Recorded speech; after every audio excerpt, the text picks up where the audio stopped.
बोलना नहीं बनते जी। मंगलो सुखिनो। बनते जी, कायानुपස්සना और वेदनानुपස්සना का थोड़ा एक्सप्लेन कीजिए ना। मतलब हम्म कायानुपස්සना में से वेदनानुपස්සना में जाते समय का जो है वो एक्सप्लेन कीजिए प्लीज। कायानुपश्यना और वेदनानुपश्यना में डिफरेंस। तो कायानुपश्यना की बात यह है कि काया मतलब क्या है, पूरी बॉडी।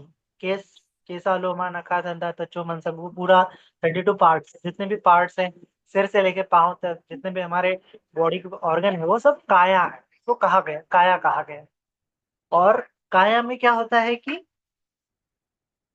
काया का जो स्वभाव है, काया का जो धर्म है, काया की जो प्रॉपर्टी है, उसको जानना मतलब कायानुपश्यना है ना। सेम वही है कि वेदना है, वेदना की जो प्रॉपर्टी है उनको जानना मतलब वेदनानुपश्यना है।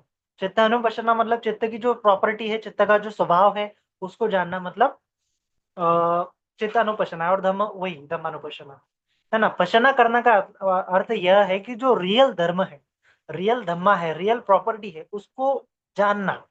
जबकि हम वैसा नहीं जानते, है ना। तो जैसे पानी की प्रॉपर्टी होती है ना कि वो लिक्विड है, उसको कोई स्ट्रक्चर नहीं होता, उसको कोई रंग रूप आकार नहीं होता, उस प्रकार से काया ये पानी की प्रॉपर्टी है। ठीक उसी प्रकार से हमारे शरीर की प्रॉपर्टी, शरीर का धर्म है। अलग अलग प्रकार से हम शरीर के धर्म को जान सकते हैं। जैसे क्या है शरीर का धर्म, जो शरीर जो है अशुभ है, शुभ उसमें कोई नहीं, गंध आती है, दुर्गंध आती है, शरीर मरने वाला है, मरने के पश्चात वो कीड़ा पड़ने वाले हैं, ये उसके धर्म है। इस प्रकार से हम उस धर्म को ख्याल रखते हुए काया से व्यवहार करते हैं। अगर ये धर्म काया के ध्यान में नहीं रखते हुए हम जीवन जिएंगे, तो वो कायानुपश्यना नहीं है ना। शरीर अशुभ है, उसको शुभ मान के जीवन जिएंगे तो लोभ उत्पन्न होगा, वासना उत्पन्न होगी, तो सुख नहीं है। ये केवल इल्यूजन मात्र है, सुख का आभास मात्र है। काया मरने वाली है, जबकि हम ऐसा सोचते हैं कि नहीं, ये हम तो ऐसे ही रहने वाले हैं, अनंत काल तक ऐसे ही रहेंगे, 100 साल तक ऐसे ही रहेंगे, या फिर 10 साल तक ऐसे ही रहेंगे। लेकिन कभी भी तो काया भंग हो सकती है, थोड़ा सा एक्सीडेंट हो गया, काया मर सकती है। तो जो काया की रियलिटी है उसको मद्देनजर रखते हुए हम जीते नहीं हैं, इसीलिए कायानुपश्यना होती नहीं, है ना। फिर ठीक उसका और डीप में जाएंगे, ध्यान करेंगे बैठे बैठे। तो कैसे ध्यान करेंगे कि काया में जो सांस आ रही है, सांस जा रही है, उससे शुरुआत होती है। उसका अवलोकन करते हुए मन को स्थिर करेंगे। उसके बाद काया में जो हलन चलन हो रही है, जैसे जैसे काया हो रही है वैसे वैसे अनुभव करना है काया की जो रियलिटी है। हाँ, जो मैं चल रहा हूँ, बैठ रहा हूँ, उठ रहा हूँ, उस प्रकार से हमें जीना है। लेकिन हम क्या जीते हैं, हम विचारों विचारों के जगत में जीते रहे, है ना। विचारों के जगत में जीते हैं, जबकि हम बैठे हुए हैं, है ना। जबकि हम कुछ काम कर रहे हैं, काम कर रहे एक चीज है, और हमारा ध्यान जो है किसी दूसरी जगह पे है, भूतकाल के बारे में है, घर का विचार कर रहे हैं, भविष्य काल का विचार कर रहे हैं, किसी व्यक्ति का विचार कर रहे हैं। जबकि वो रियलिटी नहीं है। रियलिटी यह है कि मैं काया से काम कर रहा हूँ, काया मेरी यहाँ पे बैठी हुई है। तो हमारा ध्यान नहीं है रियलिटी पे, जो हम कर रहे हैं उसके ऊपर ध्यान नहीं है। उसको बोलते हैं स्मृति नहीं है ना। स्मृति ही नहीं है, हमारी स्मृति तो कोई और है। टीचर पढ़ा रहे हैं, हमारा मन कहीं और भटक रहा है। बंदे जी धम्मदेशना दे रहे हैं, हम किसी और बातों में उलझ रहे हैं, किसी और बातों का चिंतन मनन कर रहे हैं। इसका मतलब क्या है, स्मृति नहीं। जो हो रहा है उसके प्रति स्मृति नहीं है ना। और ध्यान, जो काया का अगर ध्यान करें तो काया जो जो हो रही है, काया में जो हलन चलन हो रही है उसके प्रति ध्यान नहीं है। तो बुद्धा ने बोला है कि यथा यथा व कंपनस कायोपनि हेतु होती तथा तथा न पजानाति, कि जिस जिस प्रकार से काया में बदलाव हो रहा है उस प्रकार से जानना ही कायानुपसना है ना। उस बदलाव के साथ मन को स्थिर करना मतलब कायानुपसना है। चल रहे हैं तो मन को स्थिर करना है, वॉकिंग मेडिटेशन कायानुपसना के अंतर्गत आता है। बैठ रहे हैं, सिटिंग मेडिटेशन कायानुपसना के अंतर्गत आता है ना। जो जो कार्य कर रहे हैं उसके ऊपर स्मृतिमान रहना है। खा रहे तो जो काया को स्पर्श हो रहा है, जीभ को स्पर्श हो रहा है, उसका अवलोकन करना कायानुपसना है। फिर उसके पश्चात मेन प्रॉपर्टी काया की क्या होती है कि काया बैठी हुई। उसके पश्चात काया ये चार धातुओं से बनी है, पृथ्वी धातु, आपो धातु माने कि जल धातु, तेजो धातु माने कि अग्नि धातु, और वायु धातु माने कि वायु धातु। तो ये चार धातुओं को जानना मतलब कायानुपश्यना है ना। अभी का जो बॉडी का हम क्या कर रहे हैं, विघटन कर रहे हैं कि काया किस चीज से बनी हुई है, तो चार धातुओं से बनी हुई है। तो चार धातुओं को महसूस करना मतलब ही कायानुपश्यना है ना। तो चार धातुओं को महसूस कैसे करेंगे, तो बैठे हैं तो बैठे हुए पूरे चार शरीर को जब भी कुछ अवलोकन करेंगे तो ये धातु मात्र है, ऐसा महसूस होना चाहिए, ऐसा संवेदन होना चाहिए, तो कायानुपश्यना है ना।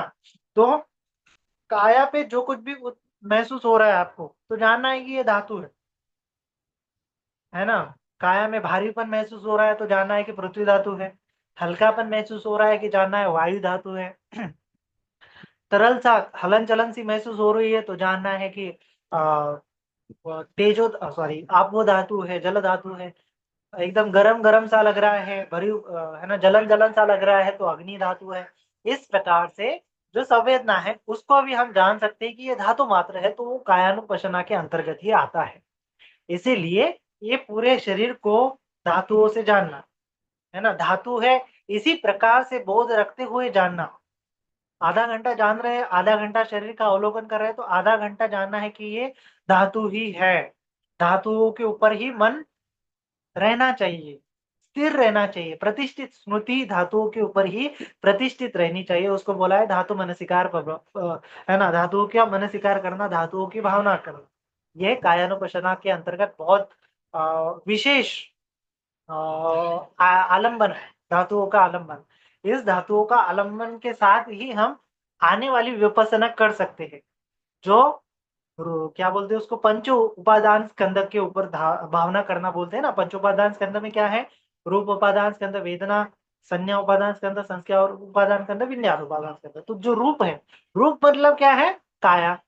रूप मतलब क्या है, पृथ्वी, आपो, तेजो, वायु।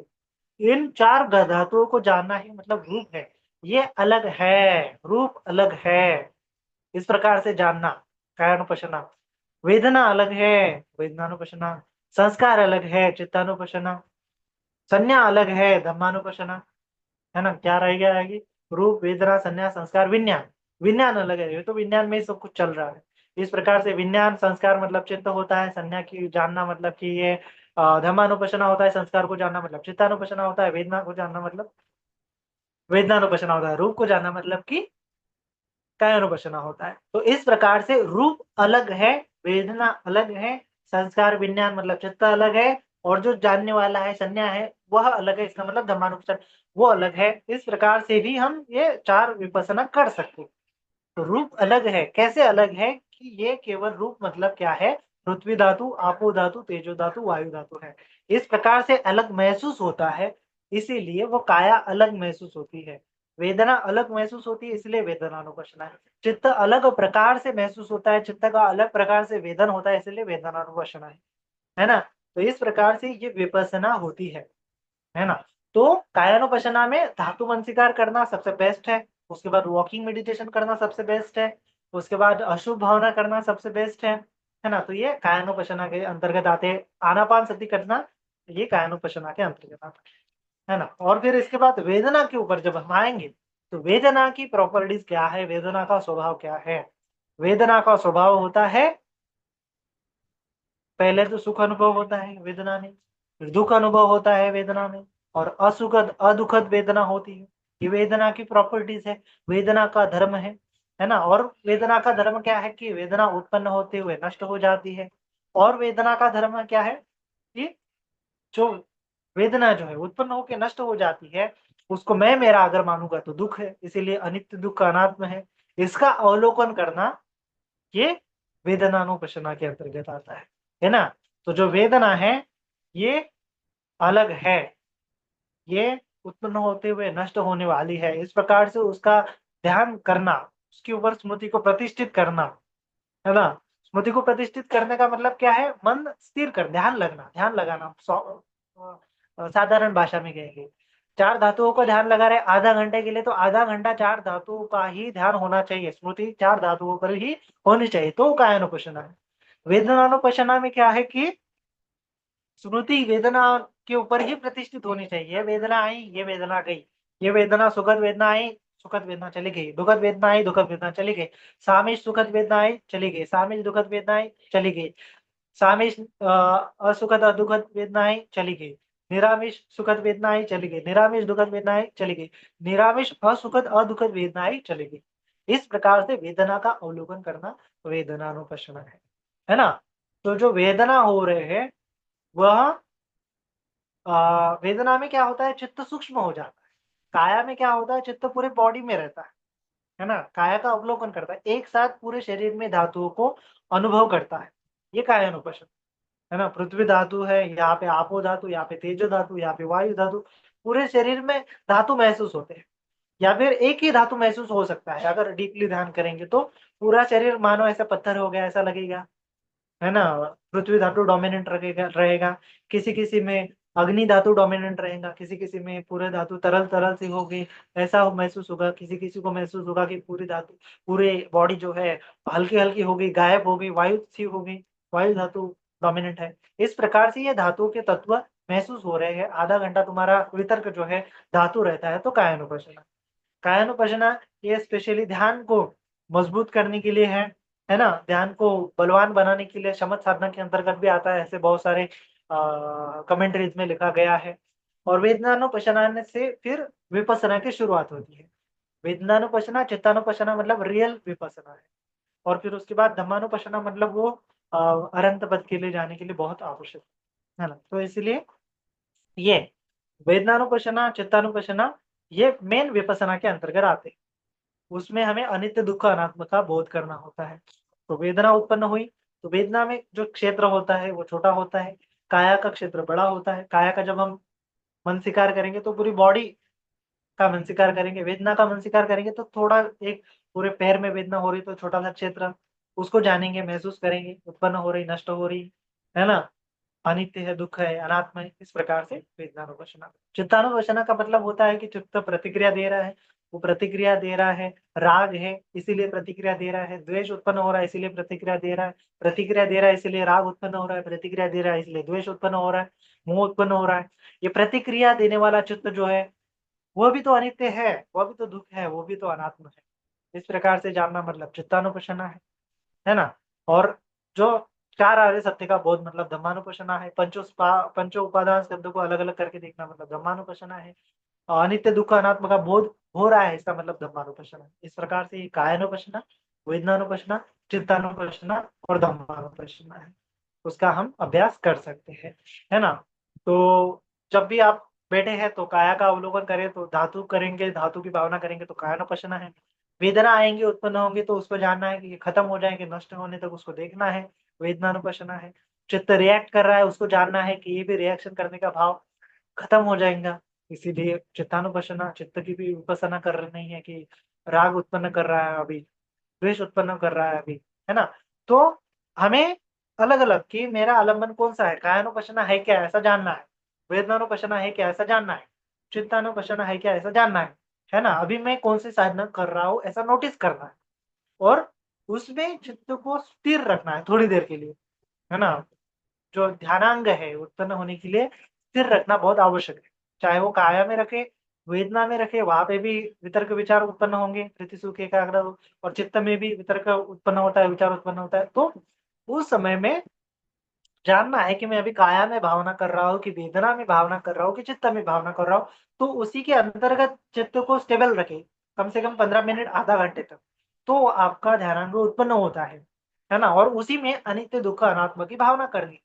तो और ज़्यादा वो आपका ध्यानांग मजबूत होता है और उस प्रकार से आप आगे-आगे बढ़ते हैं, है ना? तो इस प्रकार से आपको प्रैक्टिस करनी है। काया में है तो काया में प्रैक्टिस करना है, वेदना में पकड़ लिया तो वेदना में प्रैक्टिस करनी है, चित्त को पकड़ लिया तो चित्ता में प्रैक्टिस करनी है या फिर कोई कुशल साधक होते हैं तो वो चेंज कर सकते हैं। लेकिन चेंज हो रही है काया से वेदना, तो आपको कुछ मैं जानना चाहिए कि हाँ, मैं अभी काया की साधना साधना छोड़ के वेदनानुपश्यना कर रही हूँ, वेदना की छोड़ के कायानुपश्यना कर रही हूँ या फिर चित्तानुपश्यना कर रही हूँ, इस प्रकार से, है ना? तो आप उस प्रकार से भी कर सकते हैं। या फिर जो धातुओं में परिवर्तन हो रहा है, वो भी तो एक प्रकार की वेदना है ना? मैं धातु को महसूस कर रहा हूँ, वो भी तो वेदना है, तो उसको भी वेदनानुपश्यना कह सकते हैं। धातु उत्पन्न हो रहे, नष्ट हो रहे, वो भी वेदना उत्पन्न वो हो रही, नष्ट हो रही है, धातु को वेदना उत्पन्न हो रही, नष्ट हो रही, वो भी वेदनानुपशना के अंतर्गत आता है। या फिर चित्त पे राग उत्पन्न हो रहा है, द्वेष उत्पन्न हो रहा है, वो भी तो एक प्रकार की वेदना है, चित्त की वेदना। वो भी तो राग उत्पन्न हो रहा है, नष्ट हो रहा है, द्वेष उत्पन्न हो रहा है, नष्ट हो रहा है, चित्त की प्रतिक्रिया उत्पन्न हो रही है, नष्ट हो रही है। चित्त का अवलोकन करना भी तो वेदनानुपशना है ना। बॉडी का अवलोकन करना वो भी वेदनानुपशना के अंतर्गत आता है। चित्त का अवलोकन करना वो भी वेदना के। ये नाम रूप अलग अलग है, ऐसा कैसे महसूस होगा कि रूप अलग महसूस होगा, चित्त अलग महसूस होगा। मतलब क्या है कि चित्त की वेदना अलग होगी, रूप की वेदना अलग होगी, रूप का वेदन अलग होगा, चित्त का वेदन अलग होगा, वही वेदना अनुपशना है ना। और इसमें दो मार्ग हैं, कोई सुखा पटिपदा से जाएगा, कोई दुखा पटिपदा से जाएगा। किसी किसी को सुखद वेदना ज्यादा आएंगी, किसी किसी को दुखद वेदना ज्यादा आएंगी। तो ये मैटर नहीं करता कि सुखद वेदना है कि दुखद वेदना है, मैटर ये करता है कि बोध कितना पुष्ट हो रहा है, अनित्य दुख अनात्म का।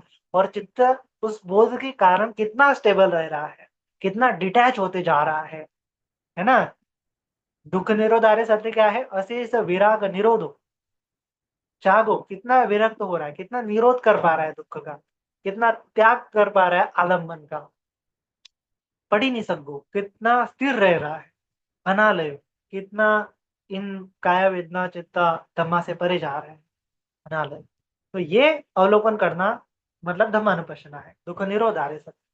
तो देखो, वेदना का अभ्यास करना इसका मतलब ये नहीं कि केवल दुखद वेदना आ रही ही है तो ही अभ्यास हो रहा है, ऐसा नहीं है ना। वेदना का मतलब जब आप धातु मन स्वीकार कर रहे हैं तो भी वेदनानुपश्यना हो रही है, और जब आप चित्त को जान रहे हैं कि हाँ ये चित्त है, राग है, मुझे अच्छा लग रहा है, अच्छा नहीं लग रहा है, ये भी तो एक प्रकार की वेदना है, चित्त के ऊपर फोकस करेंगे तो वो भी वेदना उसके अंतर्गत आ जाती है। तो इसीलिए ये वेदना हर हर इसमें है, काया में भी वेदना है, चित्त में भी वेदना है। बेसिकली हमें काया और वेदना इन दोनों को ही अलग, सॉरी, काया, नाम और रूप परिच्छेदा ज्ञान, मतलब कि नाम और रूप को अलग अलग करने से ही हमारी साधना की शुरुआत करनी है। इसीलिए ये ये चार केवल स्मृतियां मतलब कि कायानुपसना, वेदनानुपसना, चित्तानुपसना, धम्मानुपसना, मतलब क्या है, अपना अपना स्मृति कितनी स्टेबल रह रही है। स्मृति को ही अलग भाषा में ध्यान कहेंगे। मेरा ध्यान कितनी देर तक रह पा रहा है काया में, चित्त में, काया में, चित्त में, काया में, चित्त में। काया और चित्त को ही हमें प्यूरिफाई करना है। ना तो काया को प्यूरिफाई करना है, ना तो वेदना को प्यूरिफाई करना है, ना तो चित्त को ही प्यूरिफाई करना है। क्योंकि चित्त ने ही ये सचित्त परियुदपण एतन बुद्धान शास्त्र में बोला है, चित्त में ही गंदगी होती है, चित्त में ही राग द्वेष मोह के संस्कार होते हैं। उनको ही गिराना, उनको ही अनित्य देख के, दुख देख के, अनात्म देख के, इस धम्म को देख के धर्मानुपसना करते हुए चित्त ही परिशुद्ध होता है। तो चित्त को परिशुद्ध करने के लिए हमारी भावना है। इसीलिए पूरा का पूरा फोकस चित्त की स्टेबिलिटी पे होना चाहिए, चित्त की परिशुद्धि पे होना चाहिए। चित्त में सोमनस्य दोमनस्य उत्पन्न नहीं होना चाहिए, है ना। विपස්සना का मतलब क्या है, आता भी संपजानो सतीमा विनय लोग अभिज्ञा दोमनस्य, अभिज्ञा और दोमनस्य। अभिज्ञा मतलब राग आसक्ति, दोमनस्य मतलब द्वेष, दुख, पीड़ा। ये विनय लोके, इसको हटाना है, पीड़ा उत्पन्न नहीं होनी चाहिए। कहाँ पे, चित्त में। अभिज्ञा उत्पन्न नहीं होनी चाहिए, लोभ कहाँ पे उत्पन्न नहीं होना चाहिए, आसक्ति कहाँ पे उत्पन्न नहीं होनी चाहिए, चित्त में। तो ये चित्त से आसक्ति और दोमन से पीड़ा को हटाते हुए हमें काया को काया मात्र जानना है, रूप को रूप मात्र जानना है ना, वेदना को वेदना मात्र जानना है। उसमें मैं नहीं, मेरा नहीं, मैं मेरा जाना कि दुख है। चित्त को चित्त मात्र जानना है, धम्म को धम्म मात्र जानना है। इस प्रकार से विचारों, धम्म मतलब विचार भी कह सकते हैं, विचार को विचार मतलब अनित्य दुख अनात्म जानना है उसको भी। तो अनित्य दुख अनात्म दृष्टि से देखेंगे नाम और रूप में, तो कायानुपसना, वेदनानुपसना, चित्तानुपसना ऐसा बोला गया है। लेकिन नाम और रूप क्लियरली देखना ही विपसना, नाम रूप परिच्छेद ज्ञान से ही विपसना की शुरुआत होती है ना। तो इस प्रकार से आपको थोड़ा क्लियरली उसको जानना है, जानने की कोशिश करनी है, अनुभव करना है। अनुभव करने के बाद क्या क्या होता है, क्या क्या नहीं होता है, धम्म श्रवण करना है, समझ में नहीं आता है तो क्वेश्चंस करने हैं, और बार बार प्रैक्टिस को आगे आगे बढ़ाते जाना है, योनिस्मरण स्वीकार करना है ना, चिंतन मनन करना है। तो इस प्रकार से आप साधना कर सकते हैं।